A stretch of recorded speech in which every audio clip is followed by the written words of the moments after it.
Handwork, yay! I know you love it.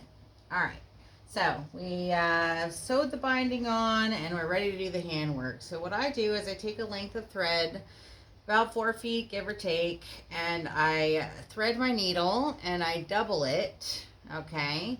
And then what I do, in order to tie the knot, I lay the needle on top of the thread here and I hold it, and then I twist the thread around the pointy end of the needle however many times, and then I hold that knot and I slide it down the thread until I have a lovely knot on the very end of my thread, and I clip off the tails.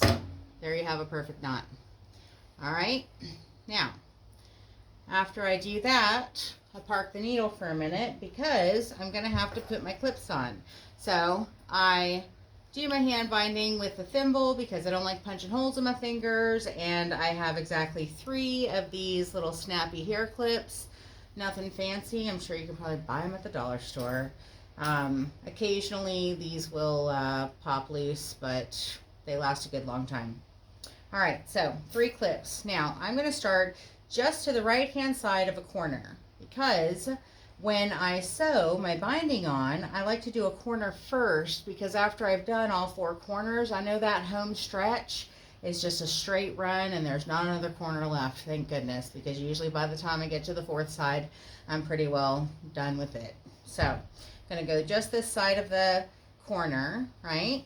And what I want to do is I tuck in all these loose threads. I just tuck them right into the binding, right? And what I want to do is I'm going to smooth and tighten this on the front side like this, right? And then I'm going to turn it over, and so that way my binding's nice and tight on the front, and it covers that line of stitching from sewing your binding on.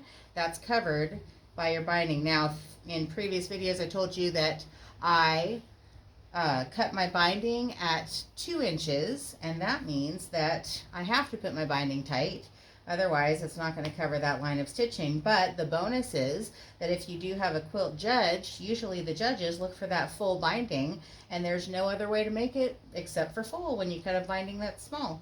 So I'm going to put on my clips.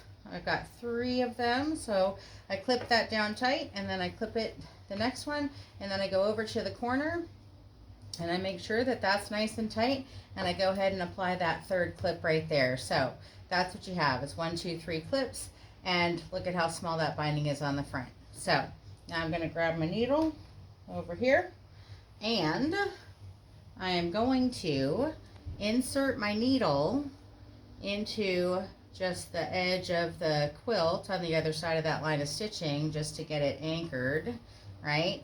And then I'm going to fold over this binding, make sure it's tight, okay? And then I'm going to pick up this little edge of the binding, and I'm going to take my first stitch. I just want to get the binding and the thread on there and holding, so that I can then manipulate and maneuver it so it's comfortable. All right, so I have my first stitch. That's good. Now notice that when I hold it, I'm going to hold my finger right here, the same place as where I'm putting my needle down. And I'm doing that because I want to feel if that needle has gone through the front side, and so that way you'll see thread, which you shouldn't see. And so if I've gone too deep for whatever reason, usually my finger will catch it, and I can back that needle out and readjust it before taking that stitch. All right? Now, people ask me how long the stitch should be and all of that. It doesn't really matter how long your binding stitch is. All that matters is that it is on there and secure, okay? Now, when I get to my clip, right, I can't sew over my clip, so what I do is I park my needle for a second, and then I go around the corner here, and I bend that over nice and tight, and I go ahead and I fix the clip there. And so I do this little hopscotching the clips all the way around. That's why I only need 3 clips, which is good, because if you're traveling around or whatever and all you need is 3 clips, you don't need a whole bucket of them. So I have learned recently how to take 2 stitches at once with your binding, like this, 1, 2, and then pull through.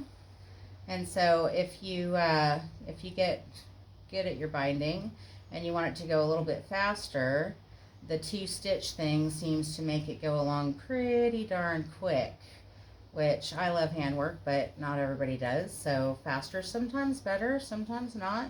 So when I get up to there, I'm going to not pull through yet. I'm just going to go ahead and move my clip because my needle's already parked in a good spot. So I go around the corner, and again, I'm putting any threads I just put into the binding, and I tuck it over nice and tight, and I go ahead and I put that clip on there.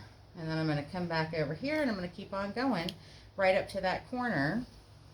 Okay, and sometimes I try to make my thread a little bit longer because I think, gosh, I don't want to have too many knots in my binding, having to start and stop all the time. But you know, honestly, if you make it too long, it has a tendency to get knotted up, and then sometimes you have to cut it, so nobody wants that.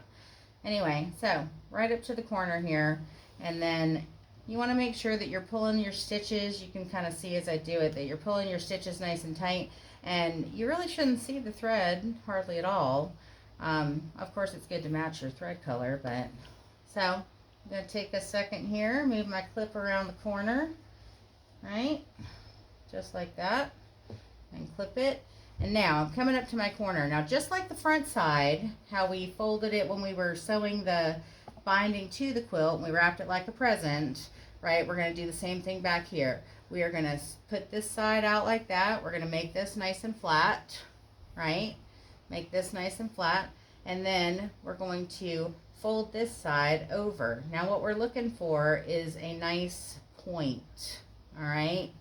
What we're looking for is for this one and this one to meet in the corner, all right? So once you get that little combination, right, like that, okay, what you want to do is hold it with your thumb, because that's going to kind of press it into place. And then you're going to take these last few stitches up to the corner like this, and notice my finger is still looking for that thread to poke through, right? Always want to keep in mind that. Now, when you get up to the corner here, what you're going to do is you're going to take a stitch up to the corner, and you're going to grab that top corner. Sometimes I'm lucky and I can grab the top and the bottom, but when I'm not, it's okay. I just go back and I take a second stitch to grab that bottom one so that I can pull those together in that corner, okay? And then I'm going to take one more stitch right up here into this fold, about halfway up into that miter, okay? And I'm going to take one more stitch, and then when I go back down, I'm going to go right back into that corner, just like that. So that one stitch is going to keep that nice and tight for all of time. And then I'm going to keep trucking right down the other side, right? Just double checking, make sure my needle didn't go through, which is good. And yeah, you know, binding, it's kind of relaxing. I like it. It's the sign of a quilt that's getting finished, which gives me joy. So, you know, a finished quilt is something that you can give away, or, you know, give as a gift and maybe use it yourself. So I enjoy all of those things. So just keep on going, and when you get to the end of your thread, you'll just tie it off, bury your knot, and start a new one. So see that? One stitch at a time is fine. 2 stitches is fine too, whichever's giving you more comfort. That's it. Thanks so much.